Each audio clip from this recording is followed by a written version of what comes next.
So let's see, Neil MacIver, John Ranlett, and Zach Tyrell, and myself, Marianne Barnsley. I'm here. I'm just eating dinner. Everyone's eating. But me. Me too. And me too. Yeah, really. Well, it's because every time we have these meetings, they go till like 8 o'clock. Then I eat and then I go to bed and then I can't fall asleep because I'm full. Aw, That's sorry. only when Bill is leading the conversation with Right. me. Okay, good. Be out of here by 5:20. I like it.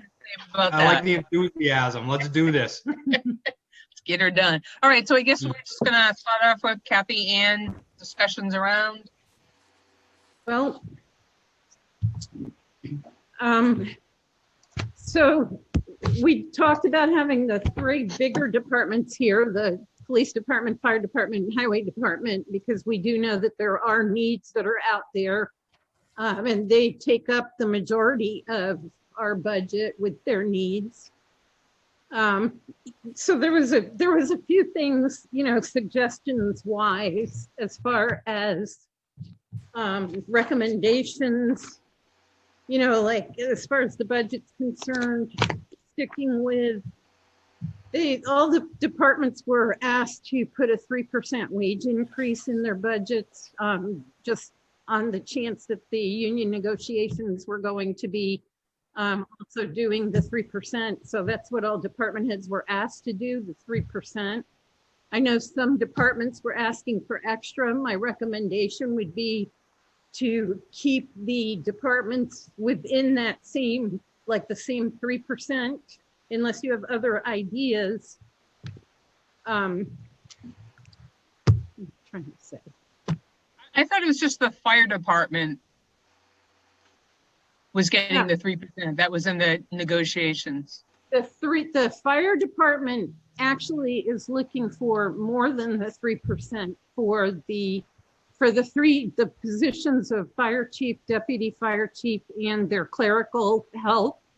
So they're looking for 5%, plus they're looking for their EMTs to get a little bit more than the 3%, which the board did say, like Steve's been able to bring his guys to you throughout the year and let you know whether they're low and how to bring them up. Right. And the board did tell Tom to put those in the budget, to put those EMTs, the wages in the budget for an increase. So that is, something that the board can look at. Carol Granfield has been doing a wage and salary update for us. It's not finalized yet. She was gonna, I guess she's on here because she was gonna talk about it tonight, but I'm hoping that she'll come back at the next meeting, at the next work session to go over it with you. Did she leave? I think so. I guess that Okay, was so that. looks like she just left. There you go. So what else? So just trying to make sure that everybody, if everybody's told to go with the 3%, and the board doesn't have an issue with that, then that's where people should stay right now until Carol finishes her wage comparison so that the board can take a look at that and see if some of the employees are underpaid or where they might be at, so that you can make a decision whether you want to make some adjustments or not. That's what I did for the police department. Yep. Yeah. Yeah, your budget's pretty good, but I mean, the board might have questions for you since you're the first one on the list. Whatever. Fire away. I'm here. So Dave? Steve, sorry. Yep. That's all right. Go ahead. I was just going to say that his overall budget between the 5 departments, 1, 2, 3, 4 departments, I'm sorry, Yep. is up $75,003, with the majority of it being in dispatch.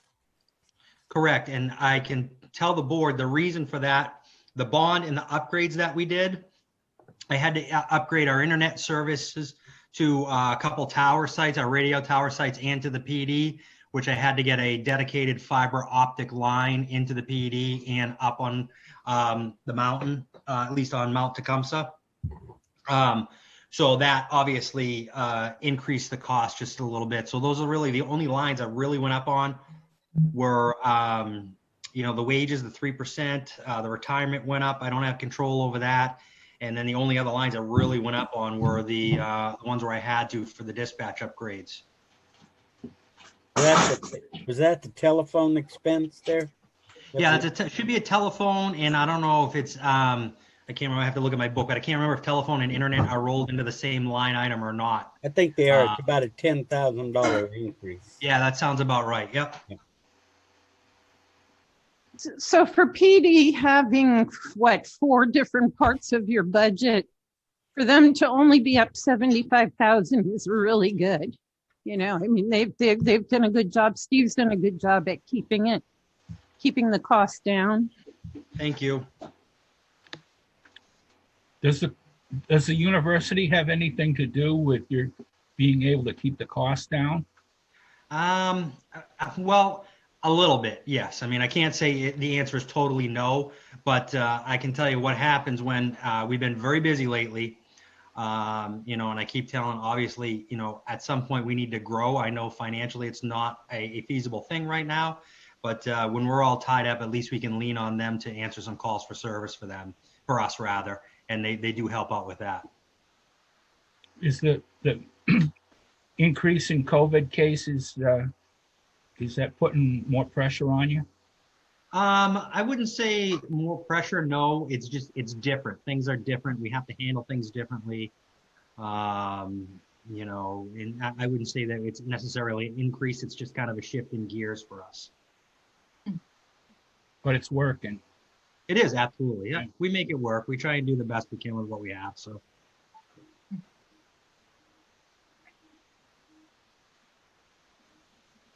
Where are we at on staffing, Steve? We are down one person right now. Okay. And if Tom was here, he would agree with me. Trying to find a suitable candidate, for a police officer or firefighter, especially a police officer, with everything that was been going on in the country, nobody wants to do this job. And then everybody who wants to start this job, the first thing is like, what's in it for me? And I'm like, oh, okay, well, I thought I was giving you a career, but that's just, just kind of the shift in the way things are done now. So. Is that a new rec or replacement rec, Steve, that you're looking to fill? We're down one person. One person had left the PD. Okay. So, Gotcha. yeah. Chief, I had some questions about your parking budget in particular. Okay. For one, it seems high. I mean, I understand you have staff and, staff add up, but when I think about when I compare the cost of parking enforcement to the income that we get from it, it seems pretty out of balance. What's the strategy there? Okay, I can tell you, I don't know, for some reason, a while ago, I want to say my administrative assistants, because her duties do encompass parking. I believe her whole salary got shifted over into the budget, or at least a huge chunk of it did. And Ann, am I correct on that? Is it the entire salary now that's there? Yes. Yes. Yeah, that's that the clerical wages line item. That's correct. Yeah, so that's why when you're looking at it, she's really my administrative assistant, and she does, part-time parking enforcement. So her full-time job is really with the PD, and I don't even remember the reasoning why. It's not a budget committee. I don't know what the reason. I can't even remember. But we decided to shift it over into that budget. To be honest with you, it's difficult sometimes having this many budgets. Yeah. Because I'm broken up into 4 different sections. Yeah, I mean, it just that actually would make a lot more sense, because if you pull her out, and I'm sure there's benefits and retirement and all of those, you start to see that price for parking get a lot closer. Correct. It's parking. It's so then when you look at it, you're like, okay, this makes sense. Well, it's salary, benefits, retirement, everything is all rolled into that. So, Yep. So, So it's just her and one other person? Is that what's in Correct. that budget? Yeah. yep. I have a question. Her salary and benefits come out of the parking budget, Correct. but she performs other duties Correct. for you. And Correct. how much is parking and how much is you? I would, if I had to guess, it's probably 75, 80% me and, 20, 25% parking. It could be even It's- less. It's all under your department heading, so Yep. it doesn't really matter. No, beyond just when you look at the budget, it doesn't. Yeah, I would agree with you, Zach. It looks that way too. I can't remember the reasoning why we did that. We did it. Okay, we'll be ready for town meeting. Similar note on parking, because apparently that's what I'm stuck on. The kiosk parking lot that's listed here, is that where the Green Street ACH fees come from? No, what that is, the Green Street ACH fees, we get charged every time somebody uses a credit card, we got to pay a fee. When they use a credit card for just the kiosk parking lot, or do we have credit card spots other places? Not yet, we don't. We plan on having credit card spaces everywhere. But so right now it's just the Green Street. Correct. It's just the kiosk that's for the parking lot at Green Street. Correct. So that 4,000 in ACH fees associates to $16,000 in revenue. Hold on. Let me flip my book open here to see if we have it exactly separated into that. Okay. And the only reason I deal with credit card processing fees all the time, and if that's the case, 25% is a pretty. It's a little high. That doesn't Pretty high sound hit. like, that's, I would absolutely agree with you on that. And it's not 25%. I forget the actual percentage that it is. And again, don't forget, we are trying to budget for something that is going to be happening in 2022. And I got to guess how many people are going to use that. You know what I As mean? you start to put- Use that kiosk machine. So it's hard to come up with a solid number. Okay. So I would assume, and I wouldn't know, maybe Ann would know if we've given money back in that line item in the past. And I don't have that answer in front of me right now, so. And I'm sure she probably does not have that answer in front of her right now either. I don't, except, let's see, the 2019-20 actual expenditure was $2,069. And it Okay. looks like we had budgeted 3,000, so we gave about $930 back in that line. But we didn't have the amount of parking revenue that we anticipated this year due to the COVID. So that took some of our funding away. Yeah. But they did give back about $930, Zach, this past year. Does that help? As far as what their percentage is, I would have to look at that and speak to the parking department. I think I don't have that. Yeah, I can get you exactly what we did for the kiosk machine. That shouldn't be a problem. That I'm just trying to see if we actually. No, it should be right there. The number you came up with, Zach, is $16,175.20. That should be it. Yeah, 16,175.20. Yeah, no, that should be it right there. That was just Green Street? That was for fiscal year 1920. That was just Green Street, correct?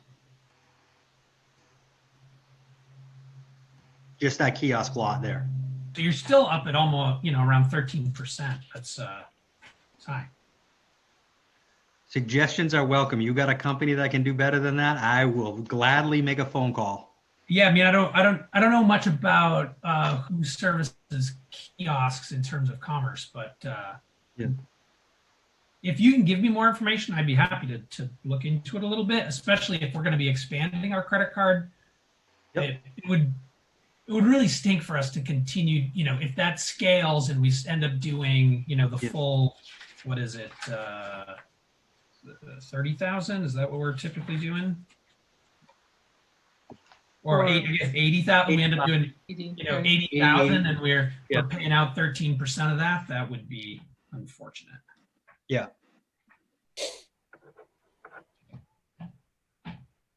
Yeah, I can definitely, you want me to email that to you, Zach? Yeah, that'd be great. Okay, I can do that.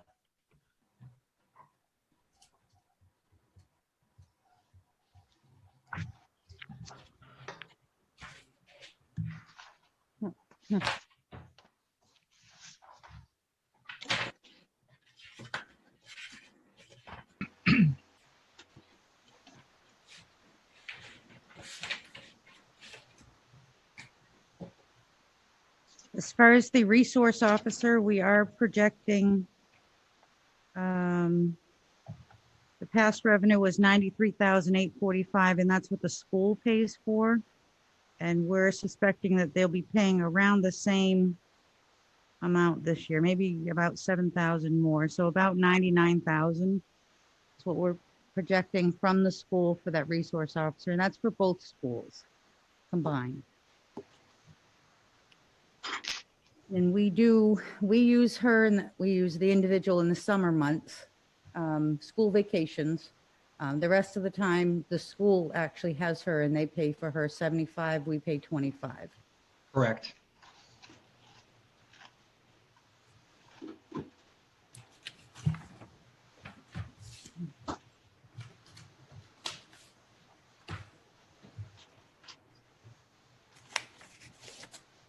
Hey, this is a much more complicated question. Okay. Have we considered either options? Have we considered any options around our dispatch for police? I know, fire outsources their dispatch elsewhere. I don't know if there's any, regional dispatches similarly, sort of the other direction. Have we considered offering dispatch services to surrounding towns to try to make some revenue there? What's been looked at in terms of the police dispatch? Because that line item has gotten pretty big. We do offer dispatch. We dispatch for 10 different towns, including ourselves. Oh, okay. We are doing okay. So I just missed the income. Yep. Yeah, the income part is in the budget. I have it in there. Hold on. Flip to it. Past revenue appears to be about 258,000. Okay, so that's 258 against the roughly 517. So it's covering, the income's covering about half. Correct. So what we do is we use about half. That's how we figure it in. It's based on usage. If you use, say it costs $10 to run the dispatch center and use 1% of that, you got to pay $1. So that's what we do. We use about a little over 50, probably closer to 60% of the overall budget. Overall dispatch center is actually us ourselves. Gotcha. Which would make sense given the size of the surrounding towns. Yep. Do we also dispatch for the university? We do. Yep. And they pay for that as well, as in addition to their regular payment to the town. Correct. Is that included in the revenue end? Yes. Yep. That's part of the 258 that we have there. Okay. And at one point, they were considering, Steve, leaving us to do some other outside source dispatching.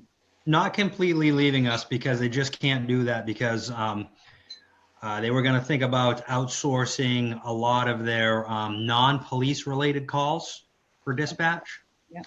And actually having UNH do that. But, the fact of the matter is, we said, for police related matters, it still has to come through the dispatch center because, they are all sworn town of Plymouth police officers. So we need to be in the loop as to what's going on. We've not heard anything more that their proposed use is going to be down. So therefore, we can still count on that revenue. Is that right? Correct. I haven't heard anything either way. Okay. I think, I'm not 100% sure, but I think that project is kind of put on pause for now for the university. Do they sign a contract with us so we would know ahead of time? No, but we've been in discussions about it. Okay. Couple years. Yep. Okay. That was brought up at the last life safety agreement meeting.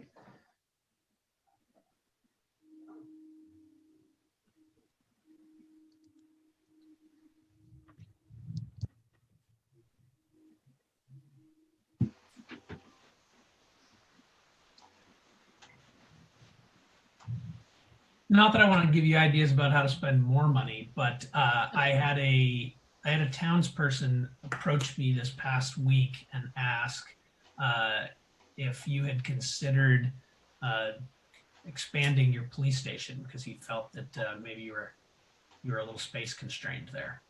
I would absolutely love to do that. The problem with that is behind us is mostly ledge. So we're limited, and the building can't, I don't think it can support a second floor because of the way it's constructed.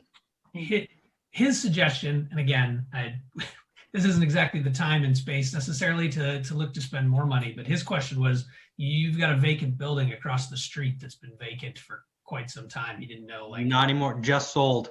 Oh, did it just sell? Yeah, Mount Bought Prospect Academy just bought it. Okay. Well, good. We'll take the tax revenue instead. And we looked at that. We actually did look at that, Zach, a while ago to move across the street, but the price was a bit too high. Absolutely was. And then we found out through, this is when we're kind of going through like a safety complex. If you remember that at town meeting, a safety complex building and stuff, we decided to look across the street. They wanted, I want to say it was like, I don't even remember the price. I'm not going to guess, but they wanted, at least a few $1 million for the place. And then to convert it to a police department the way we want it, it's actually more expensive to convert a building into the way you want it than to construct a new building just right out of the gate the way you want it. Makes sense. Do you use that substation at Walmart much?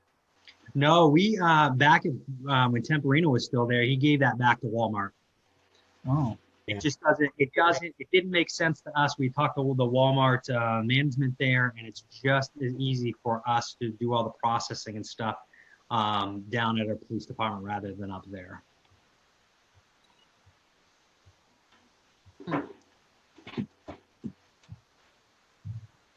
what are they going to do in that old lumber place across the street?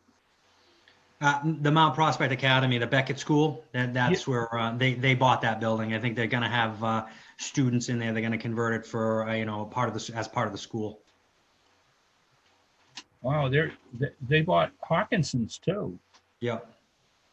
It's good, yeah.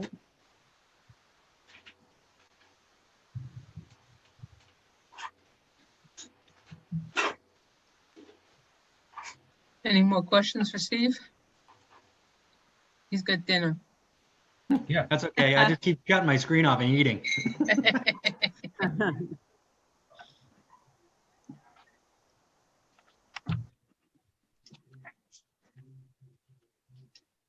Well, hopefully I answered everybody's questions to satisfy everybody. If there's more, please ask. I mean, questions are good because that way, when it comes to town meeting, you guys already understand what's going on and you can answer the questions yourselves, Can I ask you who the resource officer at the school is? Yeah, it's Jill. It was Jill Carroll. She just got married to Jeremy Bonin, so it's Jill Bonin now. Oh. And she's still a detective? She is not. She's just a school resource officer. Oh. Yep. Okay.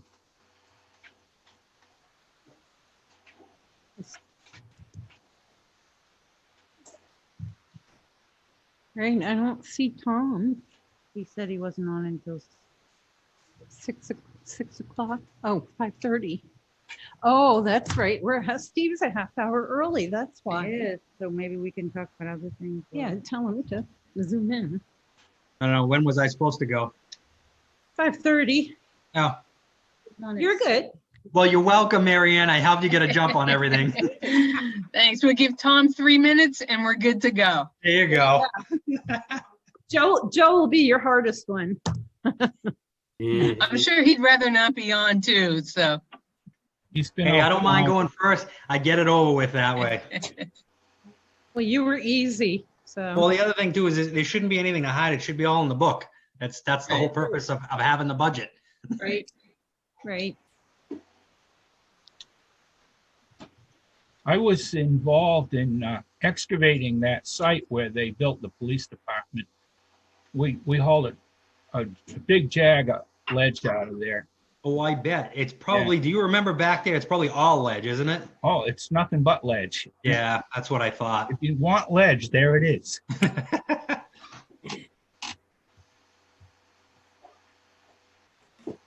I'm not think it's still sitting there. I didn't see him. I'm gonna look this time. I thought he said he was gonna zoom in. Well, Steve, I think you're good to go, my friend. Awesome. Well, thank you. You, You can guys hang need me around. for anything on the public session? What? Kathy, do you know if you need me for anything on the public session? On the No, we don't have a non-work public. session? No, This is No, just- that's it. No more. Oh, it's it's just budget. just this. We're all gonna have Oh. supper after this. Yep. Nice. I got mine going already, so. Thanks. Enjoy your dinner. I'll stick around and just eat probably, and then in case you guys have any, you come up with another question or whatever, or just have Ann or Kathy text me and I can log right back on. For your viewing pleasure, Steve, just Yes, watch. it's entertaining. How much snow did you get over at your house? Not much, not this last storm. Couple inches? the- Yeah, we got maybe 2 inches if that. Mhm. The one before that though, I got 3 feet, Yeah. Yeah. so. Page one. Yeah. Yeah, if the board would like to start going through, do you all have a copy of the budget in front of you? No, I I do. don't. I haven't dared to go in town hall. Uh-huh. Well, Neil, are you getting my emails? Because we did email you a copy. Oh, no, I haven't checked my email. I was in my truck continuous. I haven't had a day off since Christmas. Yeah. I'm not Kathy, surprised. when did you email a copy? Well, it would have been the one that you would have had for the last meeting that we were scheduled to meet with the budget committee. Gotcha. Let me see if I can That- find it. So that would have been an updated copy of the March format. And I think Dawn may have sent it out as well, Mary Ann. If you can't find one for Kathy, maybe you could find one from Oh. Dawn. There it is, I think. Yeah, I haven't been at the shop, so the book's at the shop. Hmm.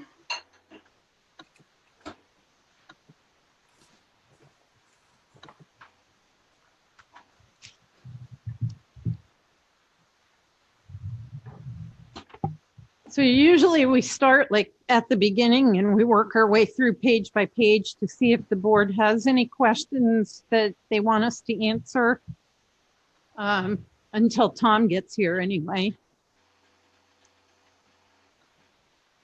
Well, we definitely, what's the situation on the pay there? That's gonna be the big item. And I know he was talking about some differentials, and Steve's been working on that over the past 4 years, a little bit at a time. Right. I think that's what the board needs to do with Tommy, is say, you know, whatever the figure is, he needs to work that in and take 25% this year, 25% the next, and go that route. Because he's trying to do it all at once, and we couldn't do it for Steve, and I don't think what he's looking at this year, we can do it now. Well, I this don't know how anyone else feels, but This is why we are asking Carol Granfield to come to a work session to explain what her findings when she did the wage and salary, like the survey, so that you can see what other towns are paying and either how much over or how much under, you know, where we're off. right. She did make a few recommendations for the fire department. There's some EMTs that they're less than, what is it, the middle? Is it the middle range? Less than the minimum. Less than the minimum, excuse me. So there's like at least 4 EMTs that are being paid less than the minimum from what she's found. Why did he bring them in? That I mean, that's the question. Well, she's just doing this form for us, this study for us so that we can have a better idea of what we should be paying, you know, for budget purposes. Yeah. And, you know, in order to get, like I said before, you know, staying with the 3% that was agreed to by the board right now, maybe looking at Tom's EMTs, you know, but Carol Granfield's going to come and she's going to explain the sheets to you, and she's going to let you know her thoughts on where we might want to look at, you know, increasing, because I guess you can't really decrease somebody's pay, but you know, she's gonna give some recommendations or stuff. But it looks, these figures look real high. Looks like Tom's here.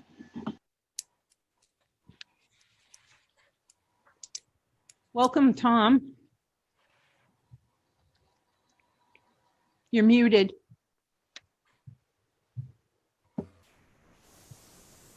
He's still muted. There he is. Hi. Welcome. Happy New Year. Happy New Year. And you too.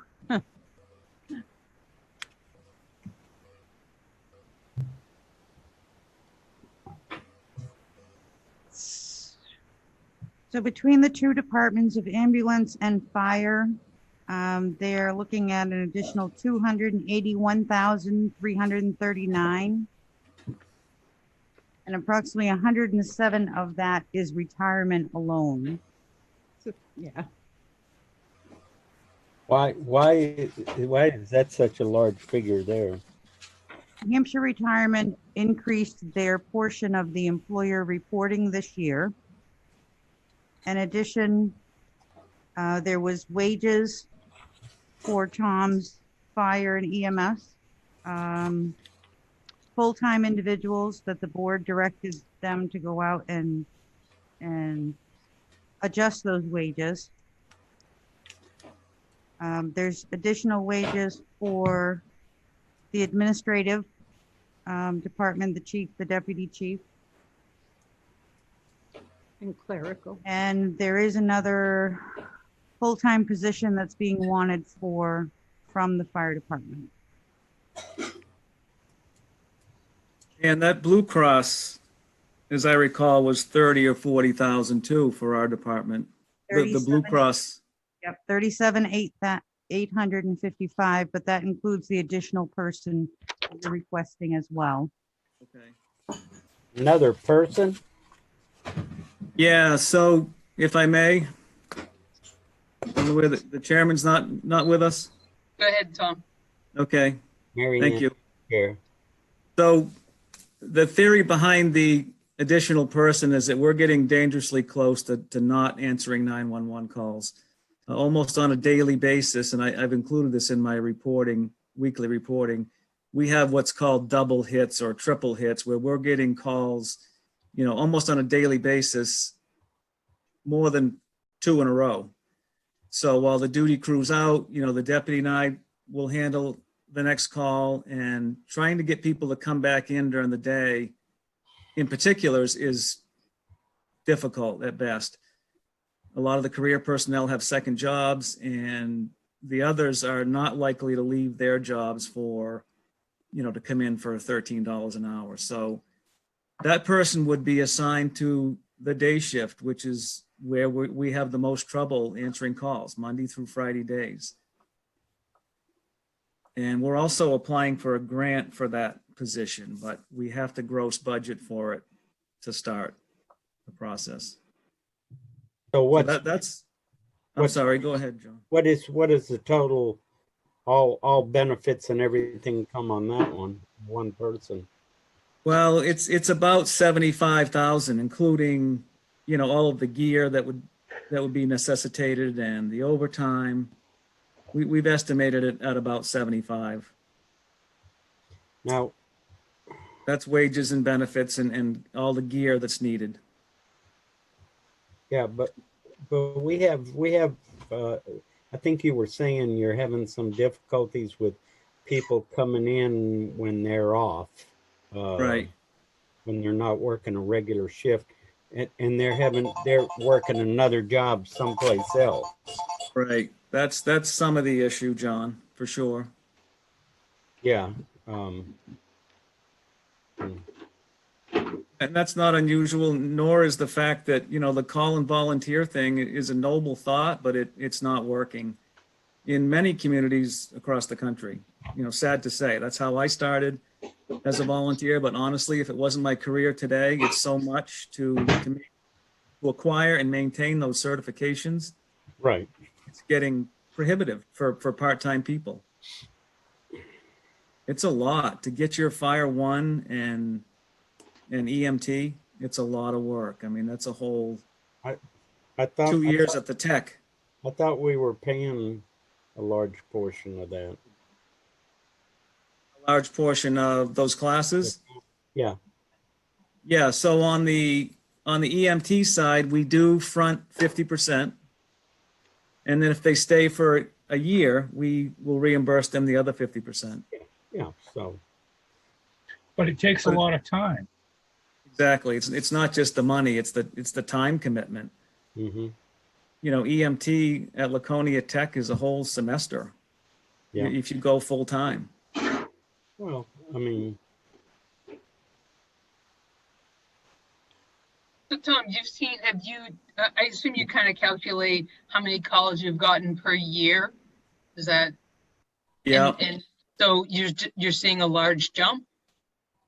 So what we calculate, the problem is the multiple calls at once, and it's uncanny the way that's been happening over the years. So for the last 2 years, for instance, we just looked at this, we averaged 344 incidents where there were multiple calls going on at the same time.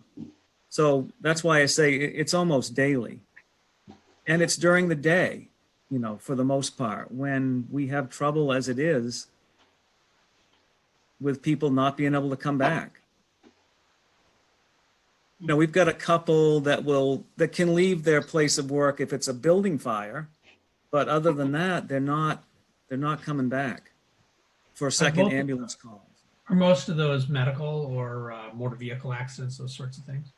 Yeah, so 2/3 of our call volume is medical, almost on a daily basis. If we have 9 calls today, 6 of them will be medical. That's pretty predictable. And a lot of them require, we tone the whole department, for instance, for a motor vehicle accident or a chimney fire. I mean, we need the ambulance, we need the engine. At the chimney fire, we need the ladder truck and the engine. So it's not, a lot of those calls are not something that the duty crew, even with the deputy and I, can handle. And that additional person during the day will give us options of, if it's a BLS call in Plymouth, we'll just send 2 and leave that third person behind for the next call.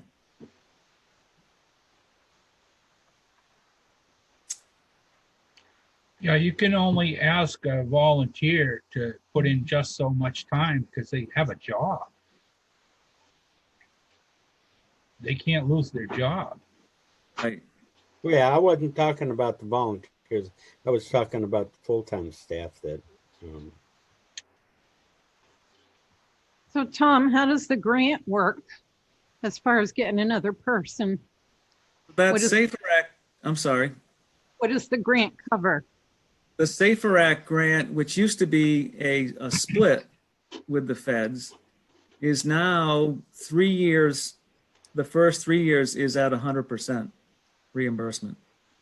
And then you're on your own. It used to be some kind of a split. I don't remember what it was, but it's been improved, if you will, to the point where they pay the first 3 years at 100%. And there's a salary range. They're not going to pay $100,000 a year, but they know what the average rate is nationwide. And Tilton just got a grant for 4 personnel, so they're adding 1 to each shift. Tilton Northfield, which would be ideal. Problem. Yeah. Yeah, we're not alone. Recruitment and retention is one of our biggest problems in the fire service nationwide. I think everybody is seeing that. It's Yeah. it's unfortunate, but So Tom, for a station your size, what is a typical employee, like EMT firefighter ratio? You know what I'm asking? Well, the full-timers are cross-trained, as you know. They're all firefighter EMTs. I'm not sure what you're asking beyond that.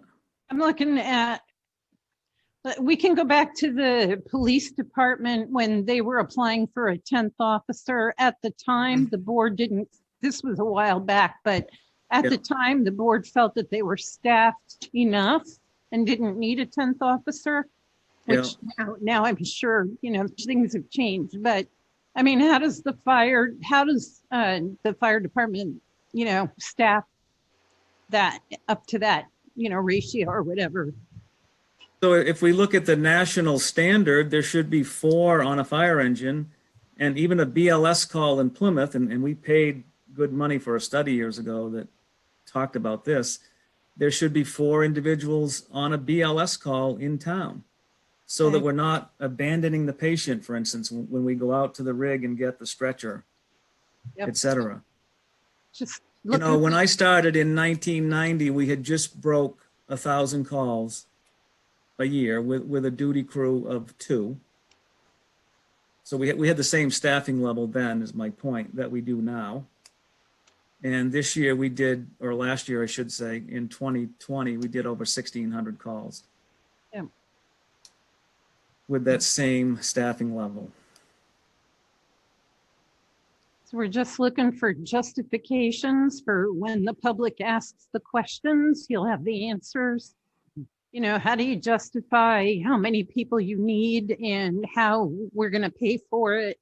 Those are things that are going to come up. Yeah. What are your current staffing counts, Chief? So there's 2 per shift. And then the deputy and myself work primarily days. And of course, we're on call nights and weekends. So 4 shifts of 2 that work the 24-hour shift. And the deputy and I during the day is 10. And then the full-time admin assistant, if you want to count, for career personnel, makes 11. We've also spoken to her about possibly getting her EMT license, which would help during the day. And she's considering it. But again, that's, that takes time and money. On the big call increase, that's local calls, or are we talking, how many communities do we have that we're working now? So we contract currently with this end of Bridgewater, our end of Bridgewater, all of Rumney, Ashland, and Holderness. Those are ambulance contracts. Yeah. But I mean, the call volume is pretty spread out. Plymouth is the biggest user. I mean, we have over 1,000 calls a year, just in town. Wow. And honestly, those contracts are, as we've talked, those are money makers. Mm-hmm. We would still, we could dump all those contract towns and we would still have to have this, minimum staffing that we have now. But we'd be lacking the, I want to say 400,000 that we brought in last year in ambulance revenue. Is that 2 per shift also include the ambulance, or is that just firefighter? No, that's it. I mean, they're firefighter EMTs, so they take, whatever call comes in Yeah, first. so they're either jumping in the ambulance or jumping in the fire truck, depending on what comes in. Exactly. And a lot of times the deputy and or myself are, going with them to provide adequate staffing at that scene. And then a lot of times we end up getting called away for another call.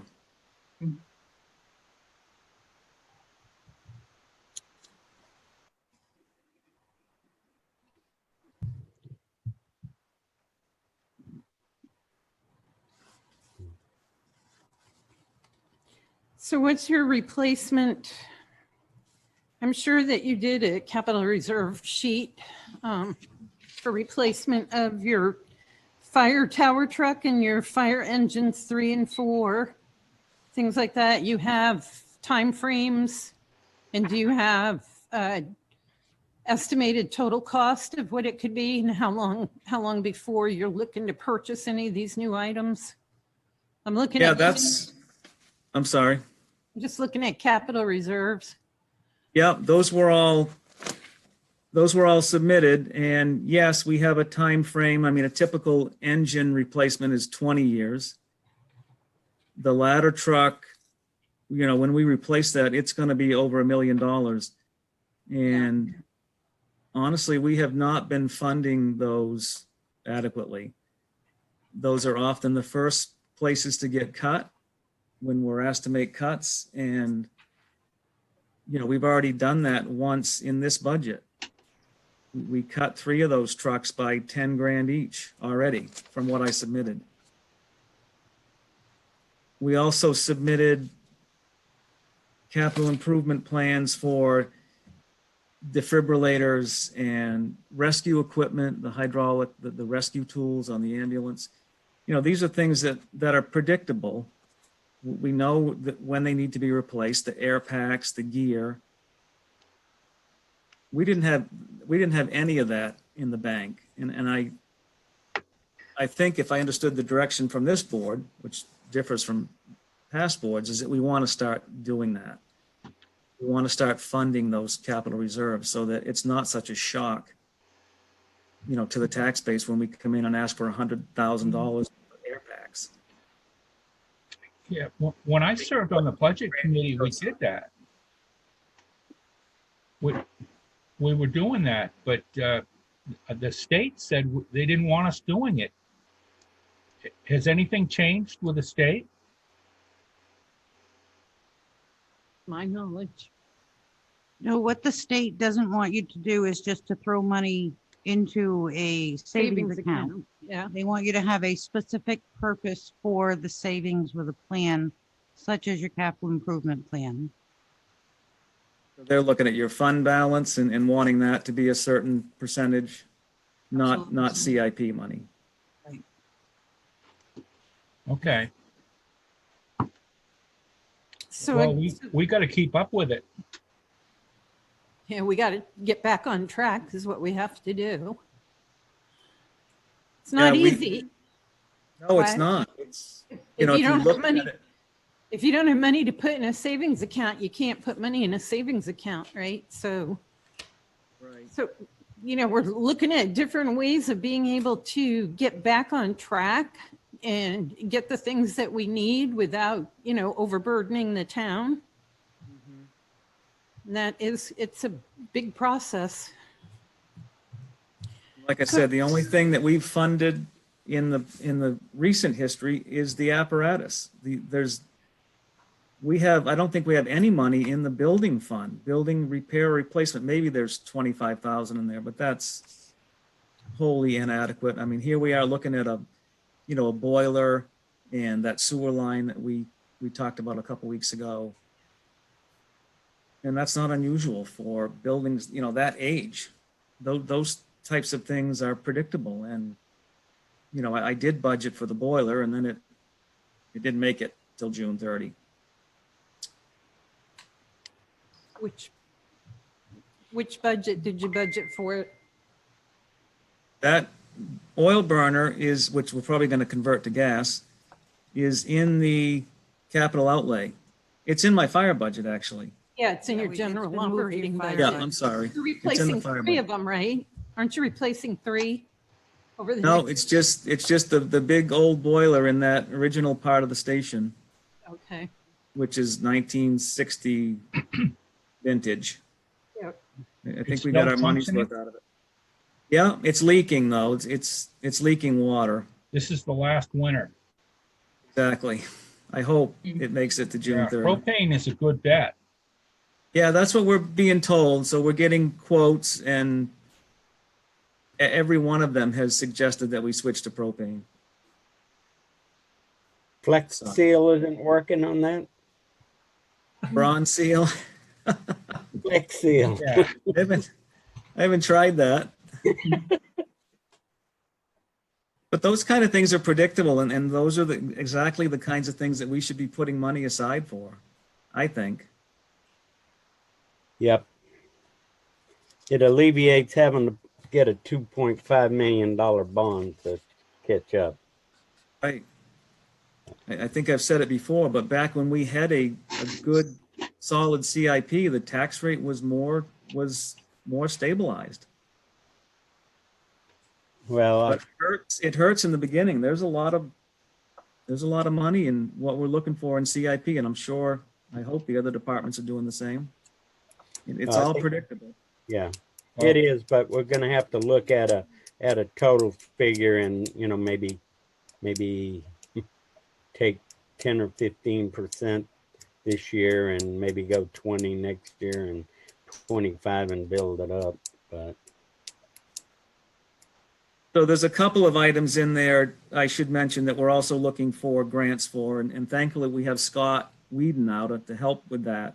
One is radio replacement at $25,000, and I think that's got a pretty good chance. Communications with these FEMA grants is a high priority, and so I think that one has a good chance of getting approved. And the fire engine that we're looking for in the near future, we're going to turn that grant over again too. And that's $600,000. If we get that, we will be buying a fire truck for 5%. The town match will be about $30,000. So there are a lot of work, but that one in particular is, we have to do that, I think. Is that a pumper? Yep. Yeah, they don't fund a lot of aerials. They would go broke. The feds would go broke paying for aerials, but those are not a high priority. But when we look at engine 2, for instance, we get a lot of points for the fact that truck is 1987. That's 33 years old. The Mac? Yeah, That's our good model truck. Mac. It is. It's the only truck actually that you take it to get inspected and it's fine. It's a good It's truck. a tank. But again, the pump is leaking. It's got a lot of corrosion, and Water. I don't think it's worth putting money into. But somebody will take it and turn it into a dump truck. It's a beautiful truck. I'd buy it. All right. You're on the hook. I'd buy it. you got I've witness. always wanted an ice cream truck from a fire truck. So give me first dibs. The drivetrains are fine because primarily, there's not a lot of mileage. I think that truck has 20,000 miles on it, Yeah, it's right? bulletproof. And it sits Biggest indoors. thing is the springs sitting there with the water on it for 33 years. Yeah, Springs and tires and body work. yeah. So Well, that my truck dump will, truck is 32 years old, and it runs great. yeah. So that truck will be the one going down the road. We'll be looking for cash, Neil. So does Scott write your grants, Tom? He has agreed to. Okay. He's in fact that assistance to firefighters grant, the FEMA grants opened today for the radios and that engine. And we have, I want to say 5 weeks. Used to be 30 days, but they extended it. Those are due in the first week in February, I think. And like the fire engine grant, much of that narrative doesn't change. We just need to update population numbers and equalize evaluation numbers and get new quotes, and we'll turn that one over again.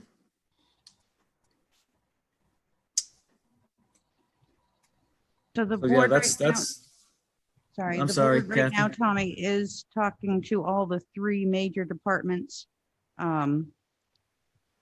with what's been requested of everyone. I know that you've seen the bottom line of the budget, I believe.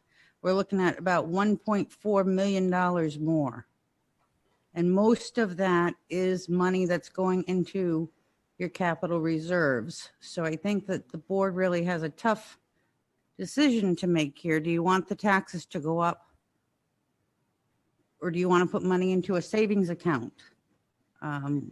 There's been substantial amount of 2 bonds that were approved over the past 5 years. $4.5 million, and everybody got their share. So I think the board needs to consider being realistic on what you're putting into savings compared to what you want to tax your taxpayers for the coming year, knowing that you have these 2 bond payments now due. One of them is got another 5 to 7 years on it. 5 years. You know, sometimes it's, in the past, we didn't want to see those $200,000 pieces of equipment. However, you can pay for that over a few years instead of just putting, you don't have the money to put into savings right now. Or else your tax base is going to go all over the wall. Yeah. Tom, do you have a list of what equipment you do have and replacement cost on it and life expectancy so that you know when it's going to need to be turned over? Yeah, those are on our budget form sheets. On the capital reserve sheets? Yep. I don't know if I noticed.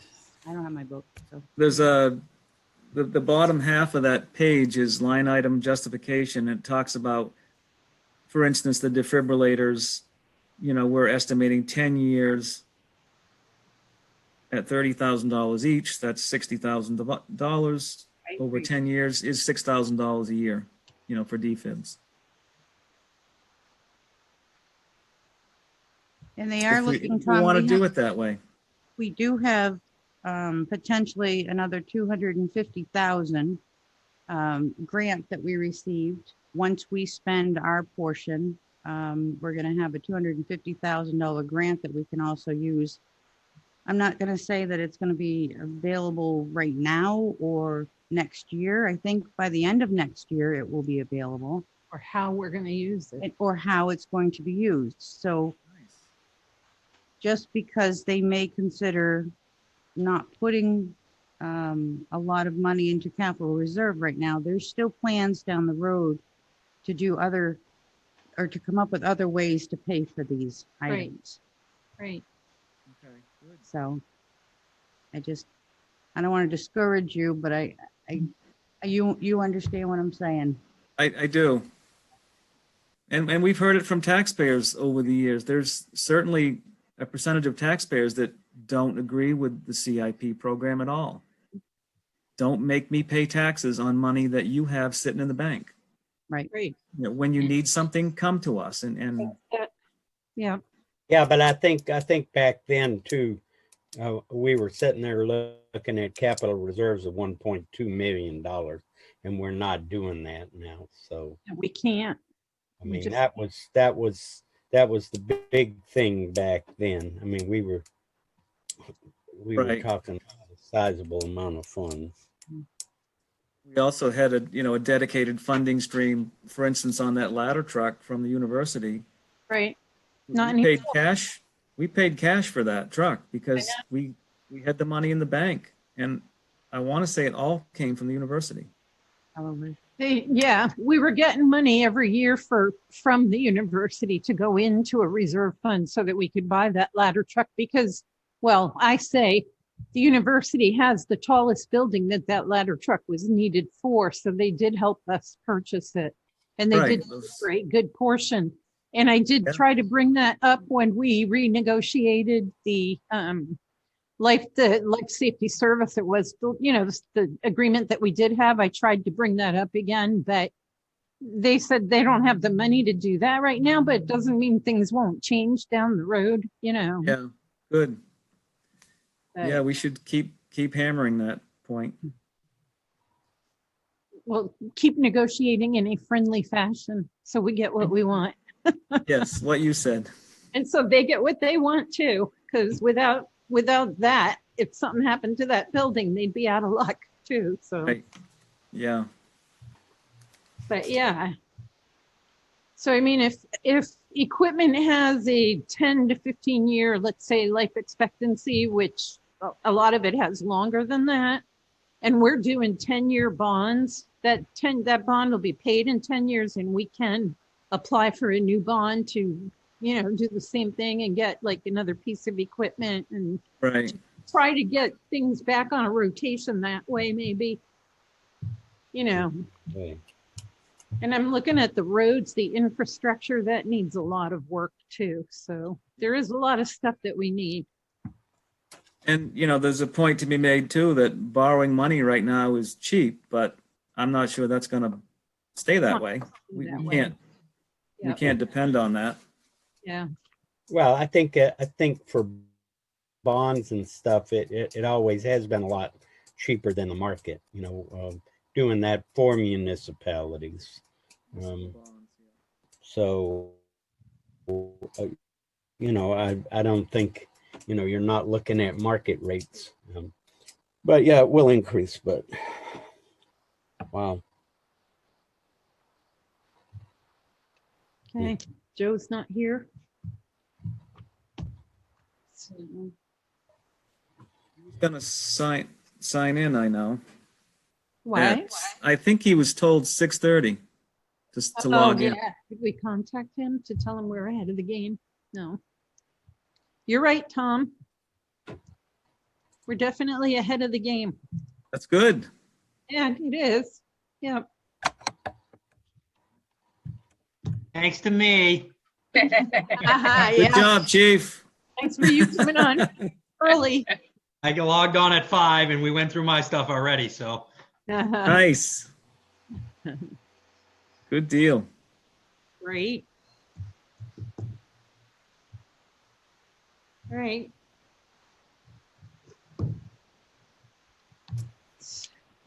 Any other things to say, Tom? I think we covered it pretty well. So next week we'll be with the budget committee at the board meeting. Is that right? At the work session. At the work session. At the 5 o'clock. Yeah. Yeah. I had actually one other question. The extra firefighter you were talking about, that wouldn't be added to one of the existing 4 shifts, but instead like a daytime shift person. Exactly. So that individual would basically be tasked with working wherever we put them, where it's needed, but primarily, Monday through Friday days. That would be a third person on that shift. I think that's a good place to start, as opposed to I'd love to have another person on every shift, but that would be 4 new people and cost $300,000. So I think, this is a good place to start. And you could also plug them in other predictable places like spring fling and perhaps save overtime. As it is now, we have to put people on shift, extra people on shift and pay overtime, which is sometimes billable back to the university, depending, as you know. So we could put them on for situations like that: Halloween, spring fling, homecoming, times when we know it's fairly predictable that we're going to be busy.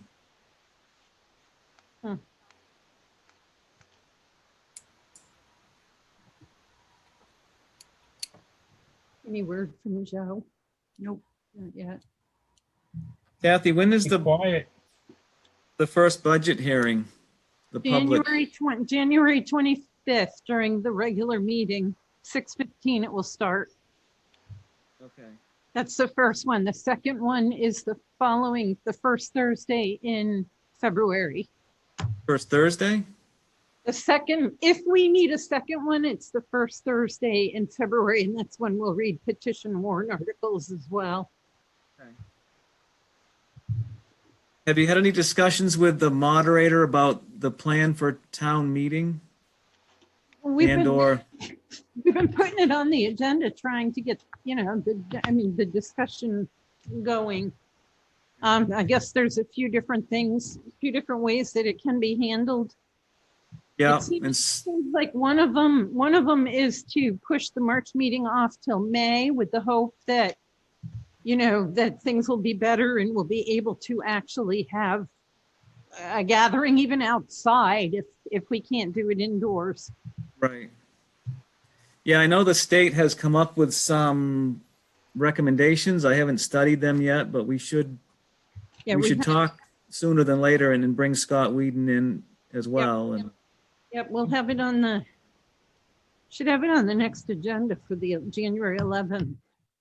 that's coming up, what, second week in March? It's not that far away. No, it's Not, not. that's the thing. Yeah, March meeting's coming up quick. So, So you think you have room for that on the 11th agenda? well, it probably should be discussed during the regular meeting, Right. Okay. I mean, our work sessions are short, so. Yeah. But people need to be informed of that we're thinking about it and how we're thinking of going, doing it, and get Scott on there as well, and anybody, Bob Clay, whoever, anybody that might have some kind of say. Right. Can we make sure Not that that we get those folks invited, but also share that the state emergency order with their recommendation if we wanted to do it virtually? Is that what you sent me the other day, Zach? What you were talking about? Yeah, I did give it to Dawn. She will be sending it out to the board at the next meeting. Okay, I was just thinking, like Kathy said, it would be good to make sure Scott is aware of that, and probably Bob as the moderator as well. That's an agenda item. Yep. They have a virtual option in there, Zach? I haven't looked at it yet. They Very do. It's expensive. complicated, and Very I'm honestly not sure it's something we want to do. I'm a big proponent of virtual, but it's messy. I think we got to talk about it. Yeah. Yep. I like that option of May. I think, I'm planning a wedding in June for my daughter, and I'm thinking that the vaccine's going to make a big dent by then. We can So- only hope. Have you started to get your first rounds of vaccinations in your two departments? Yeah, Yeah. so anybody that has agreed to be a vaccinator, and there's several of us, Great. were in that first tier a couple weeks ago. And the others have started to trickle in now for the first round. And then was it 6 weeks until the second round? 30 days Yeah. 30 with days. Moderna. Yeah. Yeah, I've got my second appointment on the 27th of this month. Any side effects that you've noticed? Nope, not for me anyway. Looks like he lost his hair. Yeah, That's the job. Almost a definitely mohawk. the job. Chiefs go gray quick. Yes, they do. You didn't know it. Tom's actually only 23. Yeah, right. Nice. I slept well after my shot. I never sleep 10 hours, and I did that night. But other than that, just the sore arm and Yes, sore arm is the main complaint that everybody's getting. Just like when you get a regular flu shot, except maybe a little bit more than the regular flu shot. Almost like a Um, tetanus shot. Yeah, I would equate it to that, absolutely. But I can tell you, I had mine done at the Armory. It couldn't have been any easier. You drove up, you drove to the first person, you gave them their information, drove around to the building, confirmed your information with that person, parked in a spot. Medic came out, went over some qualifying questions and everything else, gave you a shot in the arm, never even got out of the car, asked to wait there 15 minutes. Waited there 15 minutes, 14 minutes later, somebody came out and checked on me. You okay? I'm like, yeah. They're like, oh, you got 1 minute to go, but if you're feeling good, you can leave. So I said, see you later. It's really easy. Don't even have to get out of the car at all. yeah, that's the hardest part, sitting there for 15 minutes. Yeah. But they say the second dose, you're more likely to have some kind of reaction. Yeah. So do you have resistance now? I think Good. so, I think yes. somewhere in the neighborhood of like 60% or something like that. And then with the second shot, that's where you're getting like the 94 or 96, whatever percent that they said. Yep, that's my understanding. too. Miss Joe. He was original scheduled for 6:30. He's trying to log in now. Oh, It's all Steve's fault. You're welcome. But Hey, you I got- was trying to get you out of here early, Mary Ann. Sorry. How's that Thanks, working? Steve. I for you? appreciate it. Right?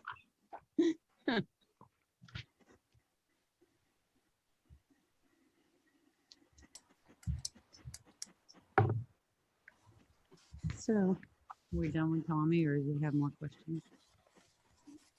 anybody have more questions for Tom, or is he good? I do. I knew you were going to say that. I'm just kidding.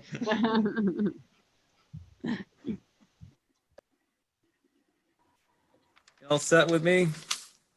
Yep. I think so. All Thank right. you. Thank Thanks, you Tom. all. We'll see you again soon. Good night. I'm logging off too. Good night, everybody. Good night, Night. Steve. New Year. all right.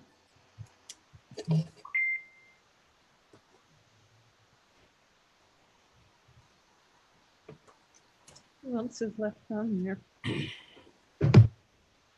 So those really are only two options? Wait till May or for the town meeting or virtually? That's it? I guess I can't think of anything else, but No. That's, I don't know how we could do a virtual town meeting. I know that just seems crazy. that would be very hard. And- There's a whole set of procedures around how you, I mean, it ends up being a little bit like SB2. You would be more like a deliberative session for an SB2 town to start with. Yep, exactly. Where you do a deliberative session and then you do a voting session and then Expense, a rather large expense. Don't you have mailings that you have to do as well? you have to mail every single person in town if you do it. Yeah. And then you'd Wow. be voting on your ballot like you would, everything would be voted on Right. Correct. Yeah. on your ballot. I think- Could we have the voting in March and then have the meeting No, in No, because you May? have to have the deliberative session before the voting.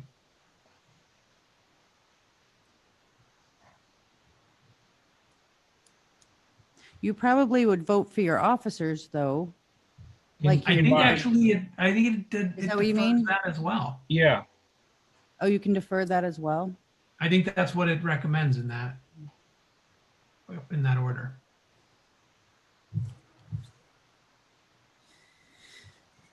Yep. Who's up for reelection? I John. am. You are, John? Yep. Is it just you or is it you and Bill? I think it's just me. I think It's just John. Yep. Yeah, see this last one, before it used to be 2, 2, and 1. Yeah. And then this last time with Brian and Jenny, and then Right, because we had an interim that we were Katrina. resolving. you know, it just got things off schedule. So I believe I'm the only one. The only target.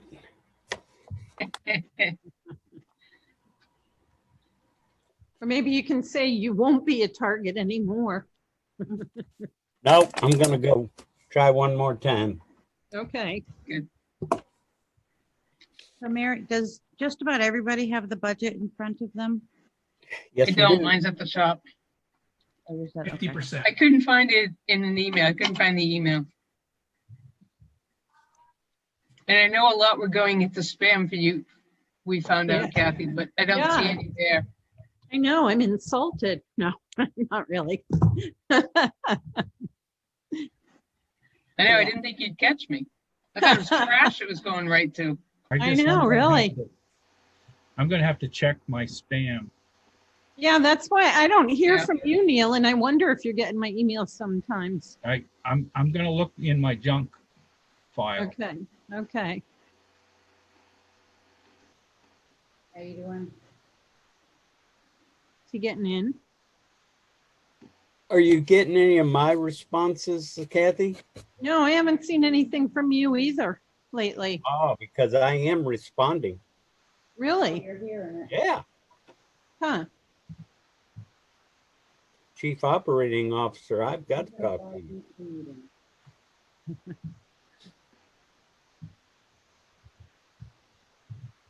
We'll have to test that out. Send out Yeah. a test and see what's happening. Because we've been talking about that scheduling for the joint meeting. Have you been getting any responses on that? Yeah, Don Jutton is setting it up for it was Wednesday, the 13th, I think it is. Yeah, the Marianne? 13th. There'll be And- two. There'll be what, an 8:30 and a 7? Is that right, Kath? Yes. Yeah. And Don is, he's posting it, and I'm posting it because all of our board members will be there. But it'll be hosted through Water and Sewer. But were you getting responses from people on that? He hasn't posted it yet. No. He was doing that today. No, Oh, but he what I'm is. saying is when we were putting out the information, Oh, like what days and times work better? yeah. Yeah, no, I wasn't getting responses, so Marianne and I decided to do it on Wednesday. Something's going wrong because I sent 2 responses on that because I sent one in with a couple of dates and then you sent one out. So I don't know why we'll have to send out some tests and see where those replies are going. Yep. Yeah, I don't know what's going on with that. It's not too good. Nope. So at our next board meeting, we'll have our new planning and development director there to introduce to everybody. She was going to be at the last one till we wound up having to cancel. So that'll be good. And I'm hoping for big things for economic development moving forward again. Yep. Yep. It's exciting times. I think we can turn this town around, get back on track. Good Sounds like a positive movie. thinking. Yeah. Are we going to do anything, Kathy, on the CIP? I know we didn't have a meeting last year and I guess because of the bond, but I'm thinking of setting up, getting in Excel on these capital reserves and getting some tentative figures and laying that whole thing out, what we're going to need. And Yeah. And that way we can more realistically, come up with what we need rather than what somebody else is saying. That if we, Well, I've been asking department heads to do an Excel spreadsheet, do up a list of the equipment and the things that they have right now. Yep. The time frame that they feel that those pieces of equipment are good for, and what the estimated cost is going to be to replace that in the future. So Yep. we can see what we're looking at, Yeah. ahead of time. yep, because then we can get a better idea of see where we're at.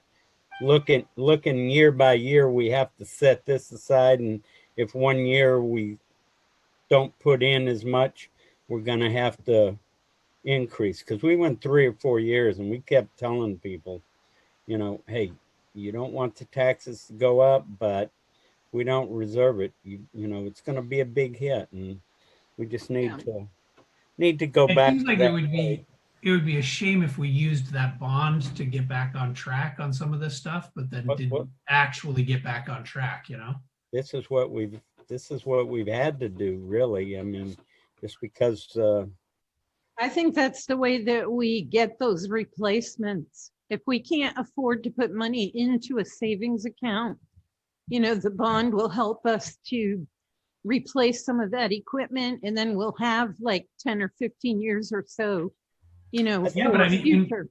if we don't have all of that in a spreadsheet, we can't look at it to know the kind of dollars we're talking about. Because That's if why we I'm need- asking, I'm asking departments to give us spreadsheets with their equipment and replacement estimations and, Okay. what they think the cost will be to replace that those items. And we have to include the roads in there too, because the infrastructure needs a lot of help. Yeah. I mean, Joe has said that the roads are failing.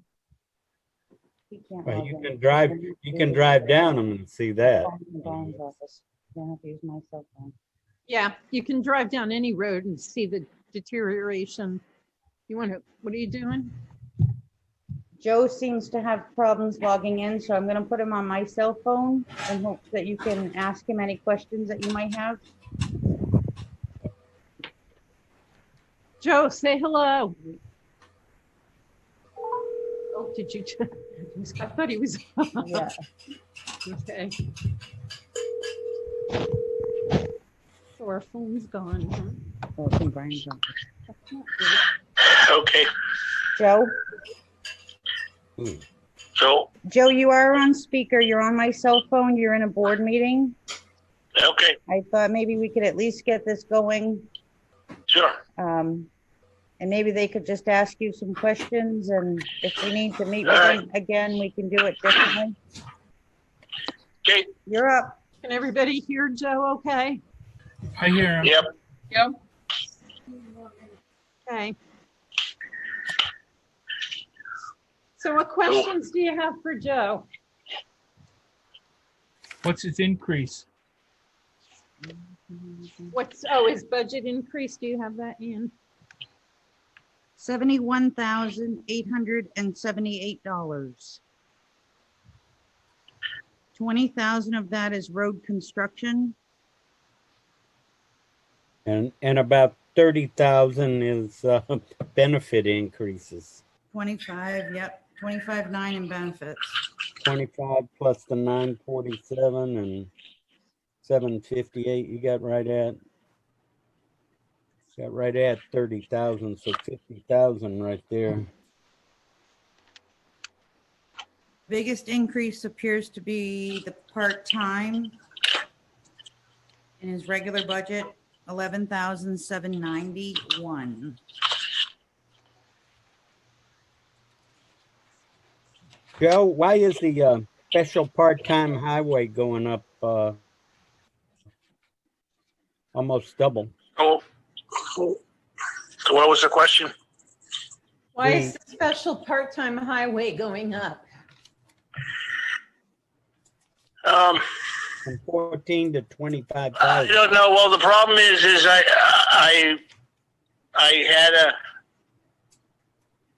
had help that I had for like 15, 20 hours a week. And then the town actually got rid of her. And so then they only allowed me another one for 10 hours a week, which is it's not really in my control. I've been trying to get a secretary for a long time now, and so that's why it's in the part-time. And so I'm not sure why that's so high right now. If that's the one you're talking about. Yeah. My regular overtime, it's based on my winter operations and what I have going on during the summer. So,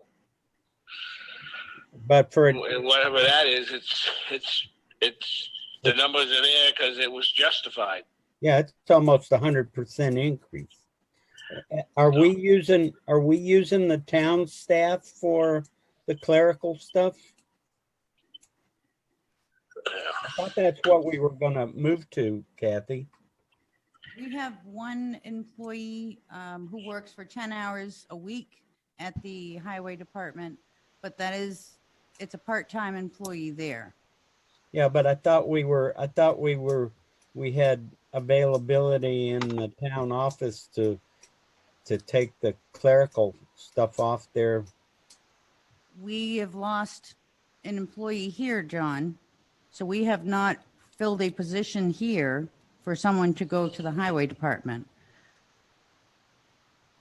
We don't have the middle desk used to be filled at 100%. It's not filled at all right now. Are we planning on it? Not in this budget. On this budget. No. Well, you're going to spend it one way or the other, whether it's on his budget or ours. It's like, because originally when we talked about getting rid of the clerical person, it was because we had some help in the town that could do that stuff for him. And that's the reason we cut him out. And now we're down one where the office is saving, but we're really down a person, and that's where we've saved. But And if you look at his difference between his actual and his budgeted from 2019, 20 to 2021, it's 11,791, where he actually overspent that line by 11,809 last year. So he's asking for that increase just to bring him up to what he spent last year.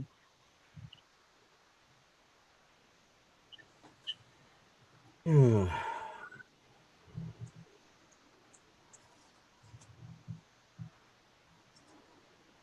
think it's easier for Joe to have somebody down in that office with him and that has hands-on, like everything is right there as far as payroll and accounts payable and invoices and things like that, and actually knowing the office, and that gives Joe more time to spend, with his guys, like helping get things done around the town.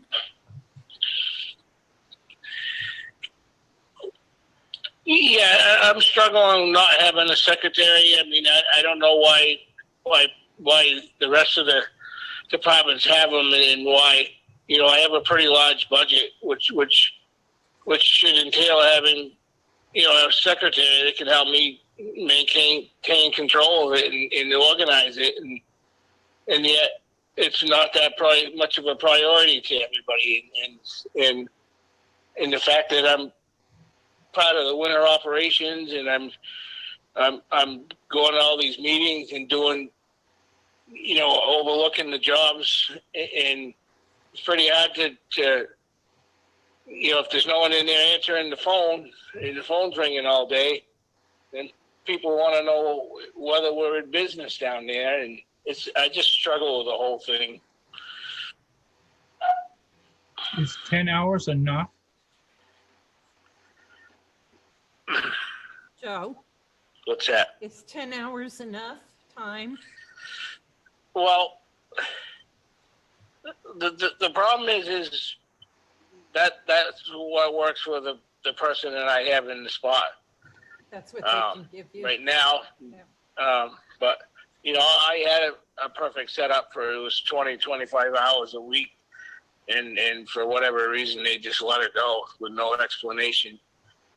And so when those things happen, I just struggle with the whole reason why, and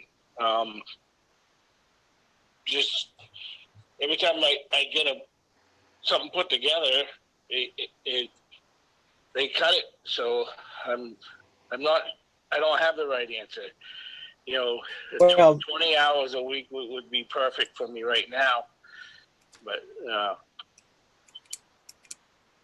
So if you look at what's there, I think that money is pretty close to what it was justified. Well, I know that, to go out and run road operations and then try to do the book work doesn't work. You really need a secretary in your office. Well, recycling doesn't. I know they're not as big as Joe's, but again, when it was originally done and it was originally pulled away, it was my impression that we had help in the office that was going to be able to do that work for them in the office. And now apparently we're one person down, and we're not going to hire another person. So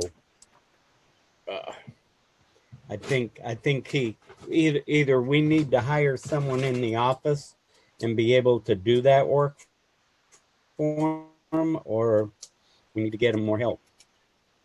Because you know, if you have 10 hours, what 10 hours are the right 10 hours? If he's got an 8-hour day and he's not even in the office to help direct or do anything like that, what 10 hours are best, you know? So, I'd like to know what Kathy thinks about this. yeah. I'm asking you what your thoughts are. What my thoughts are on it. Hi, Joe. Hello? Pat, can I shut you off now? And Joe's muted. I know that the reason that Joe, originally the reason why he lost his clerical help was because a freeze was put on the budget.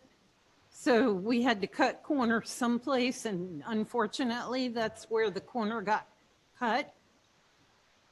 I also understand that, like I said, in order for Joe to be able to concentrate on the things he needs to concentrate on, he does need somebody like down there, you know, that has the hands-on, you know, down there. And if they have questions, everything's right there for them with invoices and, you know, accounts, the payroll and accounting and whatnot. Everything is right there. Kathy, what happened to the person in the office, that position we no longer have? The one that worked for, the one that we had downstairs, you mean? Or Yes. the one that Joe had? No, the one that you had that was doing work for Joe. We didn't have anybody doing work for Joe in our office. Joe did have a part-time clerical. He had a part-time clerical secretary. And when it got to a point where expenditures were getting to be too much, the budget was frozen. And when the budget was frozen, he lost his secretary. So, and then, you know, when she was asked to come back, but I think she had gotten another job, probably more hours, you know, so now we have somebody else down there helping him. Kathy, are we going to fill that open position at the town hall, or are we gonna leave it vacant? Well, right now what we did is we took, we had three full-time positions. Mm-hmm. We had 3 full-time positions, and we took one of them and we made that person assistant to the town manager, you know, to help out with the selectmen's things. She's also doing bookkeeping. Then we took the one full-time position and we made it 2 part-time positions. Because we have 2 people that they actually retired and they were looking to come back, and this was a good opportunity. I know that. Yeah, so I mean, so we took a full-time position and made it 2 part-time positions. So we're saving some money by doing that. But then Joe doesn't have any support, because I mean, I was talking to Paul when all that went down, and they were saying that they felt like they had staff in the town hall that could handle what he needed, what that person was doing. And that's where they were going to save the money. But if there's nobody there to help, It didn't work out that way. I mean, the one person that Paul might have been talking about is actually, you know, she's involved in like the cemetery things, trying to get the software and everything, you know, all the cemetery stuff on software. You know, I mean, we have things, our needs downstairs as well. Yeah. Well, I'm saying that was the pretense that we had sufficient staff at the town hall. That was because the budget was being overexpended, and they were looking for a way to cut something so that we didn't overexpend the budget.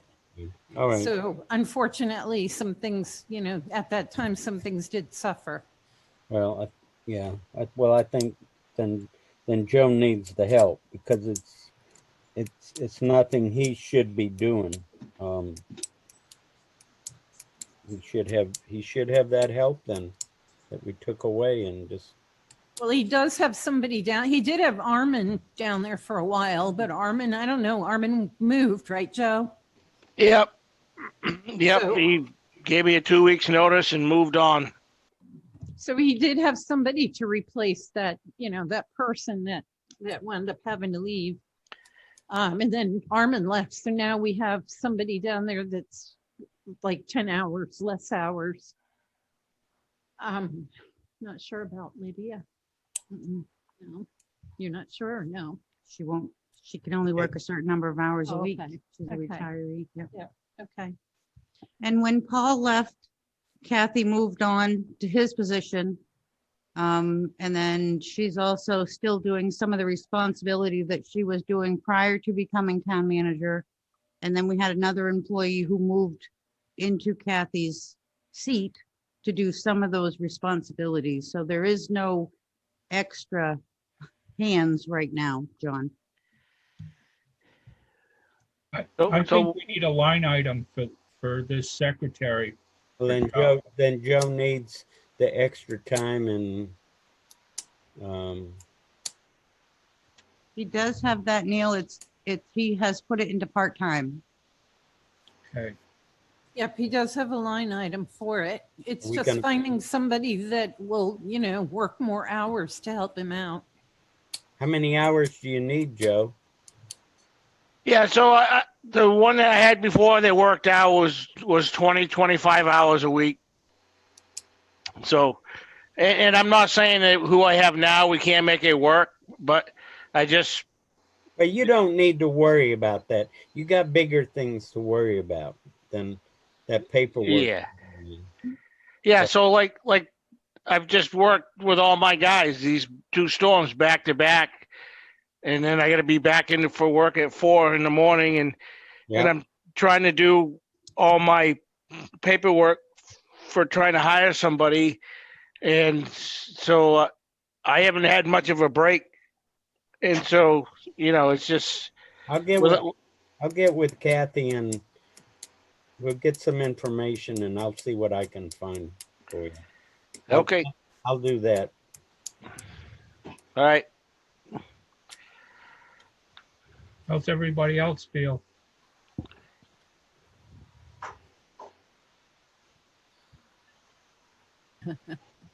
Anybody have time on their hands? Oh, I have a bunch of it, I'm sure you do. I'm doing a lot of reading, finding it very relaxing. You're not playing golf? Not now. Just use a red golf ball. Yeah, well, they actually have one. They actually have one that lights up for 3 minutes after you hit it. We're not asking for more hours, just something to fill her time. Yeah, I don't know. I was going to ask Mary Ann and Zach if they agree. And I agree. It sounds like Joe needs the help. It's just tough where all the money's going to come from Well, for all of this. I think we just need to give it to him in his budget because we took it away at one point and It's finding somebody to fill that position, for that number of hours. yeah, I know some people that used to work. I mean, just like with Dawn when she retired, she didn't want to work 40, but she's willing to work 20, so, you could probably work around that. And I know a few people. So Yep. if I knew what the duties were, I can talk to some people and get that taken care of. I know several people that would just love to, be able to work 15 or 20 hours a week. And, so I didn't know, I wasn't aware how this thing has changed. So, I'll be more than glad to help next few weeks or so. And So Joe, in your capital land and improvements and Yeah. your machinery and your capital reserves. So you're looking for 250,000 this year for road construction? Yeah, I mean, I've got like 3 projects I got bids on, and I'll be lucky if that's enough to fund 2 of those projects. Yep. It seems like a lot of money, but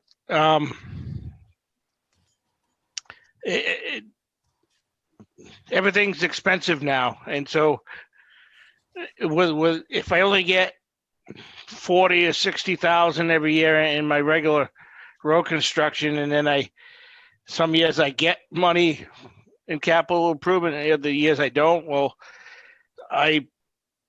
you can drive around town and see why everything looks the way it does. We're not. I don't think that's a lot to ask, that money for what we need to accomplish and those projects. Yeah, we have to go to the taxpayers when a lot of these people on fixed income, and Yep. I mean, I understand, and I think on these last couple of bonds, we set aside quite a bit for the highway. And I'm okay taking it to the taxpayers. If I don't ask for it and nothing gets done, then it's on me. But if I go out and I bid the work, and the tax whalers are willing to pay for it, then I want to move forward with it. I don't know how else to put it. I agree with you. You know, on some of these, I think if we're going to take them to the taxpayers, if we could get some more detail about the line item justifications, I think that helps the case. You know, there's for improved road construction, it says many roads to upgrade and repair. And I don't think any of us would necessarily disagree with that description, but at least from my perspective, if that was a list of this year, we're going to do, road construction on these 3 roads. Well, I gave a list to Kathy of roads that would justify that money. Okay. So okay, that would for me at least, that would be really helpful, is to see that attached to these. The thing is that Joe always has priorities and good intentions for certain things that need to be done, and then something always comes up and those wind up getting pushed by the wayside, so. It's fine to vary from a plan, but the way that this is presented to us as the board in this budget, and if we present this to the town this way, it looks like we don't have a plan. Yeah. I have all those, that amount of money. I have some projects lined up and it's broken down. So Yeah. I'll make a note and try to make sure you get that stuff. That would be great. So if you look at all the big money items that we spent on road construction before, if you go back through the previous budgets, you'll see like Reservoir and Langdon Street, the money was spent right and the job was done right. And so those roads have held up well.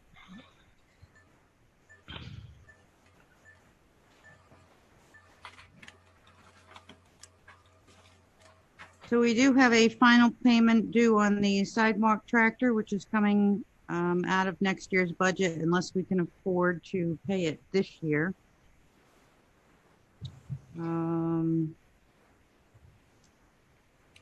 Highway equipment repairs, it's gone from 20,000 to 30,000.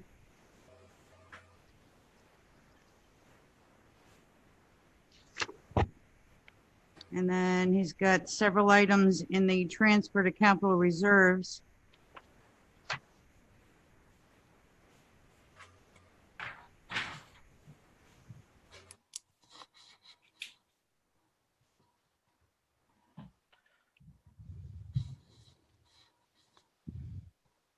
So out of my maintenance vehicle repair, I have I'm working with a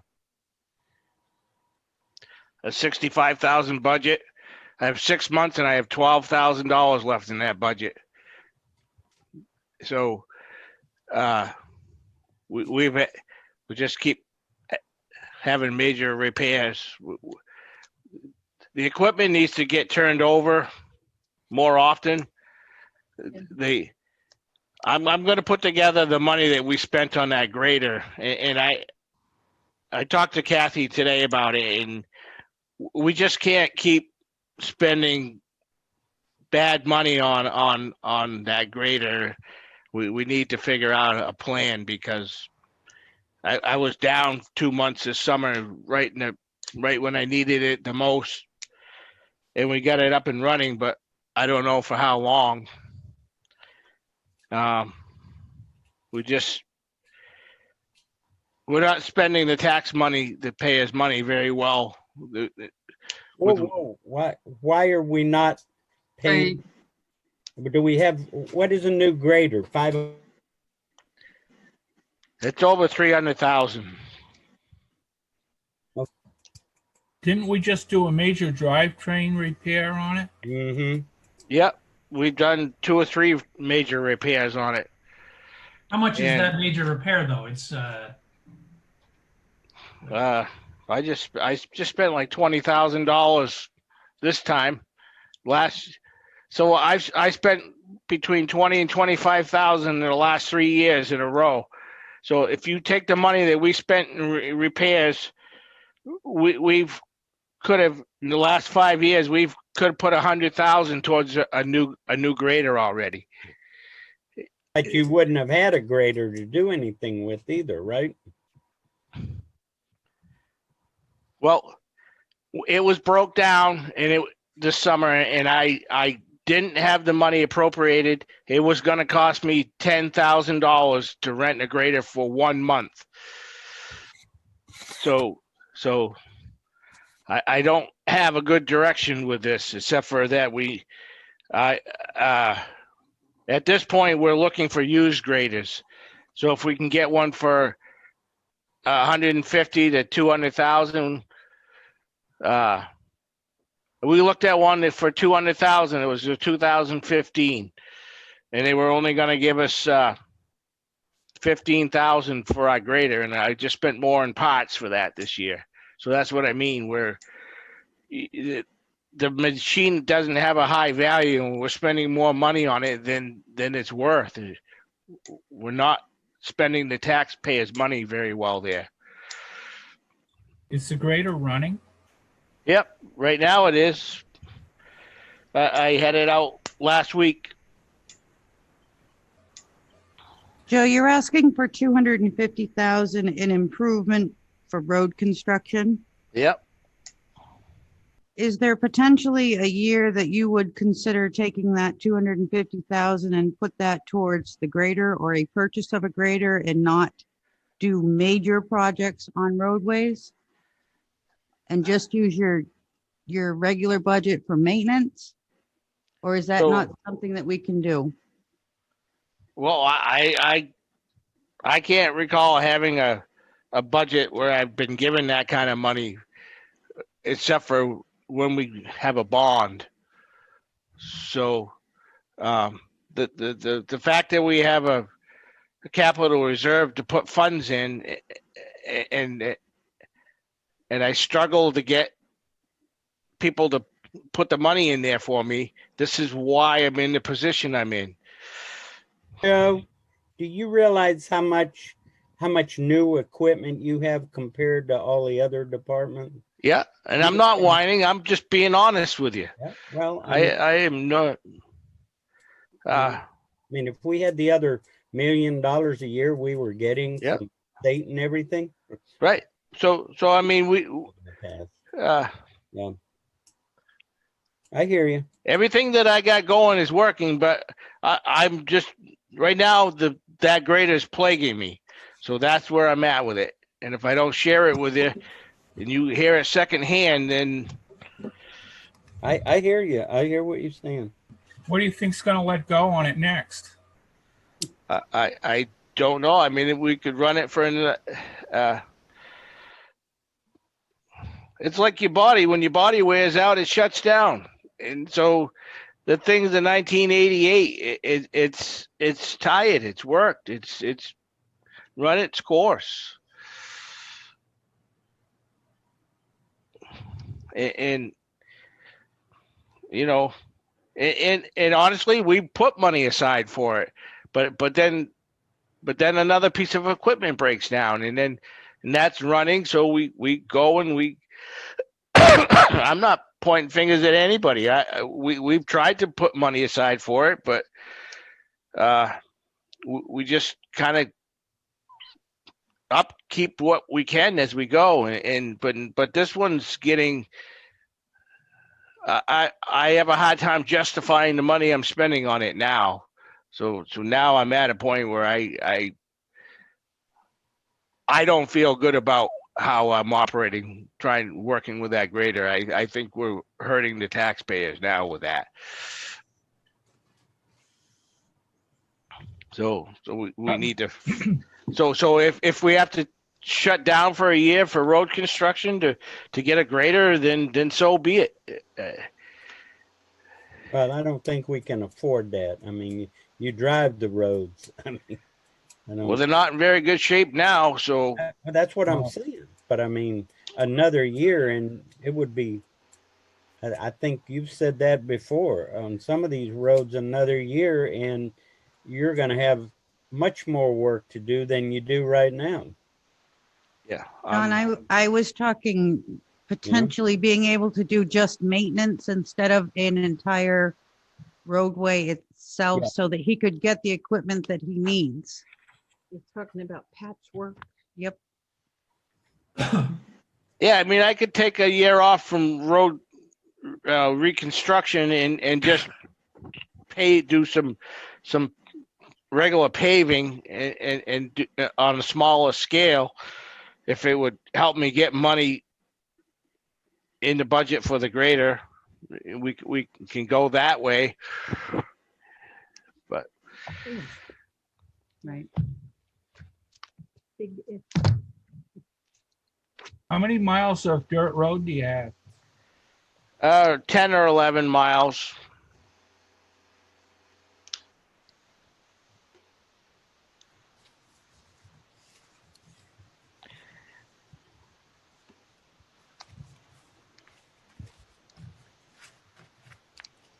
Joe, for the Highland Street project, can you explain to the board where they are with the state regarding that project right now?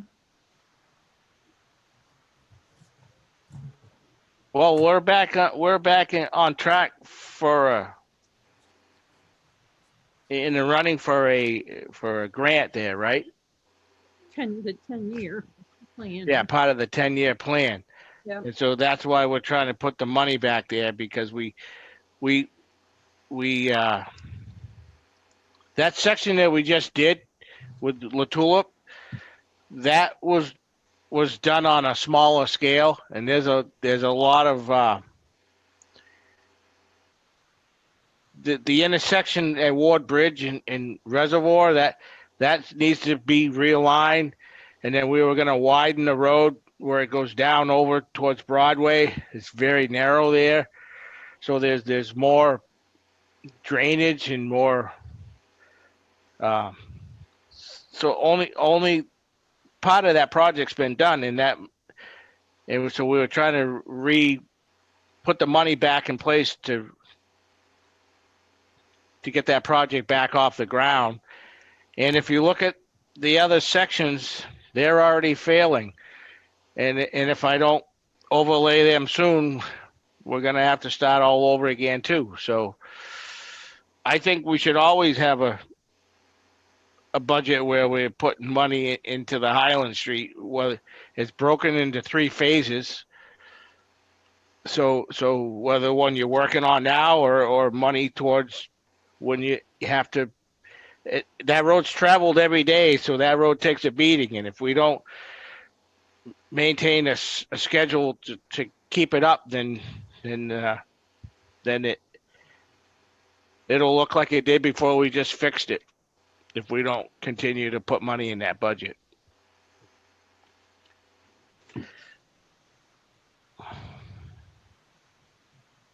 Have you been getting feedback from the budget committee?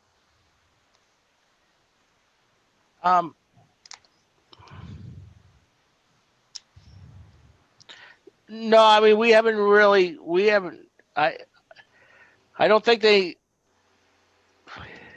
just costs so much money for everything. And so it's easy when you say, well, this is where we're going to cut.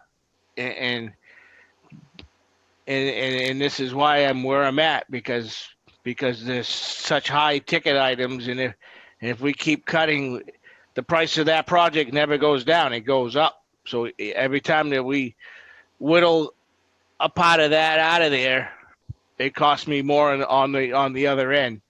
And so I don't have an answer except for that I keep advocating for money only because everything that we do takes money for us to move forward.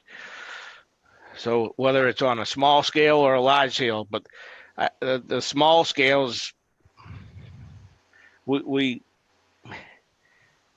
need some large scale projects in order to get the town back on track.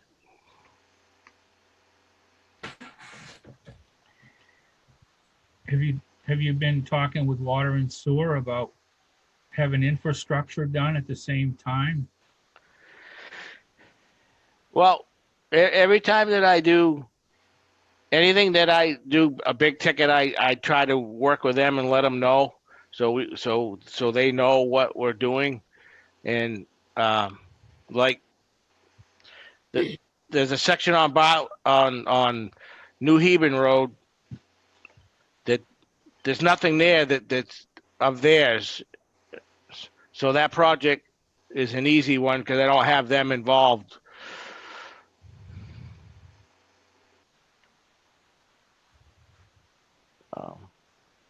When do they plan on doing South Main Street? They're going to move forward as far as I know this coming year. It got very quiet on our end. I haven't heard anything from anybody for a while. They're going to make some demands on you?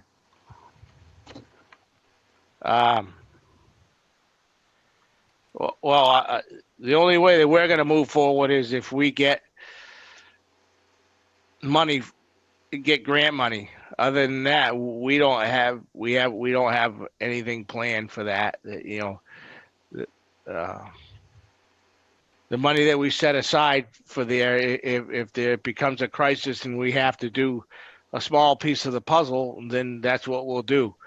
That's why we're trying to set money aside, whether it be Highland Street or South Main Street.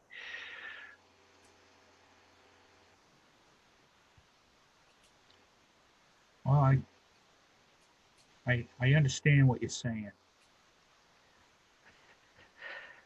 I'd like to say I have better news or have better control of it, but I don't. Everything I do costs money. Ian, what's the total for the highway department?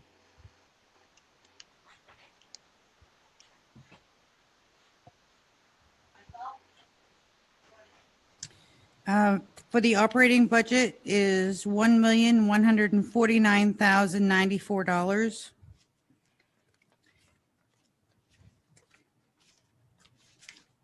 And he's got several items in the capital reserves.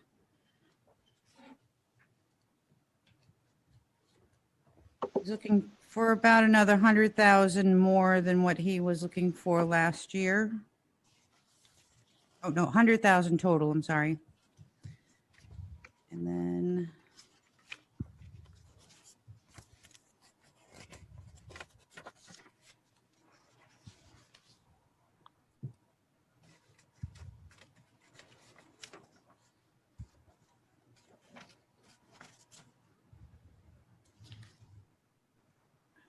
Well, his his budget increase, I mean, take away the 20,000 in road and almost 30,000 in benefit increases. I mean, those at 30,000 in benefits, he has no control over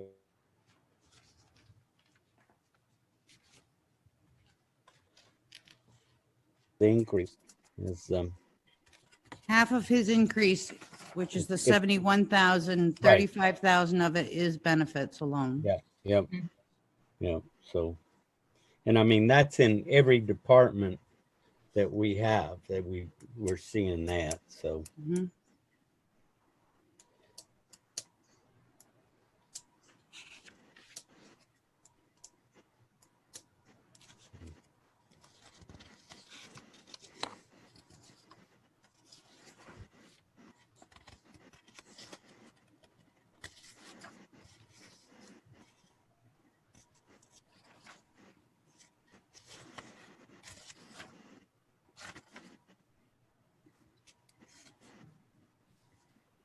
I was just trying to compare to some prior years. It looks like last year or the current year we're in was 1,077,216,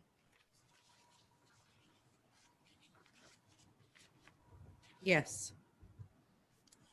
which was a pretty substantial increase over the prior year, which was 933,000. So we do have a pattern of putting more money towards the highway department, which is good, but at some point we probably need to level that out.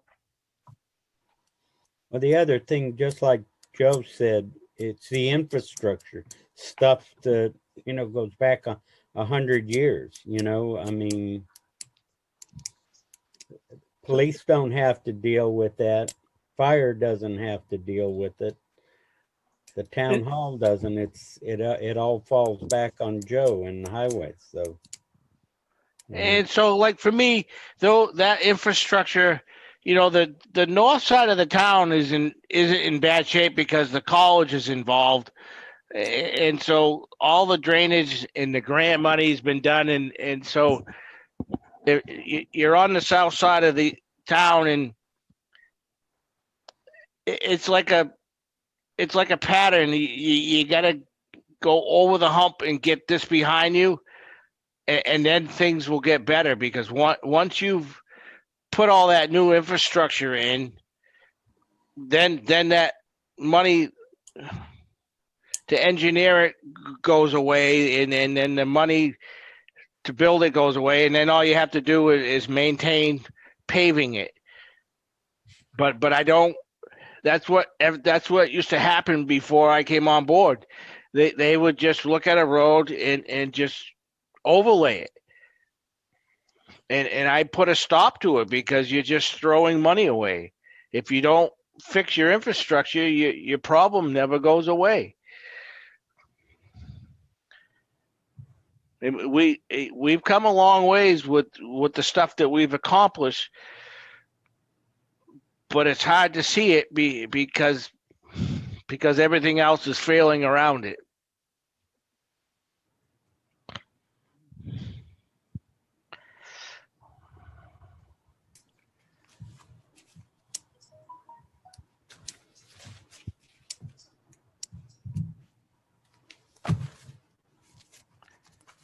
I have a pretty good feeling about our new town planner, and then we have Jules on board, and so with all the new help, I'm looking forward to maybe working with them and trying to create a bunch of grant money. It definitely is not going to happen overnight, but I have two people that have a lot of skills that I think that I haven't had used to my potential that I have now. So maybe not in this budget, but maybe coming up we'll have some better news the next budget because we have people to work with that we can try to focus on trying to pull in some grants for the town. so that's one avenue that I'm trying to move towards.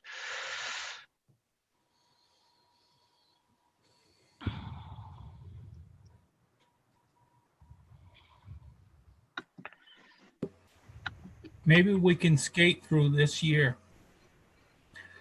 This is a tough year, COVID-19 and all the other things that go with it. Just seems like a firestorm. Well, we've been through them before, and it will come out. But I don't want Joe to get discouraged. I want him to know Well- that we're behind him. well, we are. Well, I mean, I can We're all- recrunch. I can recrunch some numbers and maybe take Ann's advice and maybe look at trying to scale back that $250,000 for road construction and maybe scale it back. And so take a portion of that and set it aside towards the grader and do a smaller scale, but still have an accomplishment on my roads. I can certainly try to work on that and get back to you and see if that's a possibility. That sounds very reasonable to me. Yeah, if not, we just have to, go to the people and say, hey, guys, you got a better plan? Well, Tell us where it's at, All right, I think we could stand up and support his work at town meeting. I mean, Joe does it, but it's what it is, and so we'll come through this too. right. So I'll work on trying to maybe scale back a little bit on that 250,000 and see if I can put a portion of that towards the grader and scale back those projects a little bit, and I'll work some numbers and get them back to you. All right. And Joe, I'll get with you sometime this week. I'll give you a call if you got a little bit to get your requirements on that person, and I think I can. Yeah. I can find someone. I'll spearhead that for you, so that'll keep you in. Okay. All right. Anything else? Like,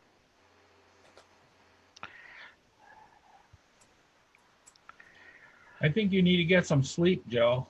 I would. Yeah, I got to work on that. It's not the season. Not really. You got to get to sleep. Thank you, Joe. Okay. Thanks, All right. Joe. Thank you, guys. Good night, Joe. Well, Good night.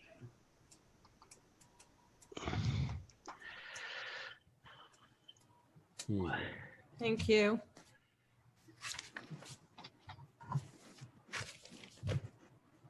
Well, I think that Joe's, he's quite forthright.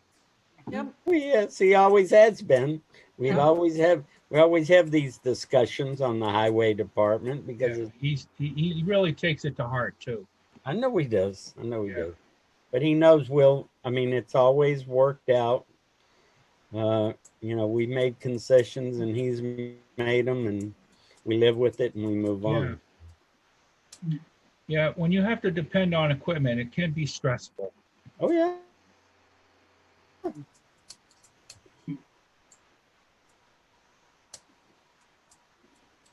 Right. Anything else, Mary Ann? That's all I have. Are we good? Sounds like there's a lot of work ahead though for Joe, for sure. Yeah. Okay. All right, everyone good? Everyone's good. All Thank you right. for tuning in. Thank you guys. Have a great Hey, Kathy, You What? want to adjourn? night. Work session, you don't have to We adjourn. We don't have to. They do. Yeah, they do. It's a Yeah, we regular do. meeting. Come into it. A meeting's a meeting. She called it to I order. move we adjourn. Oh, sorry. Neil? I second that. Oh, thank you. All right. John, how do I, you vote? Aye. Neil, Aye. Zach, Aye. Marianne, aye. We are officially adjourned. Good night.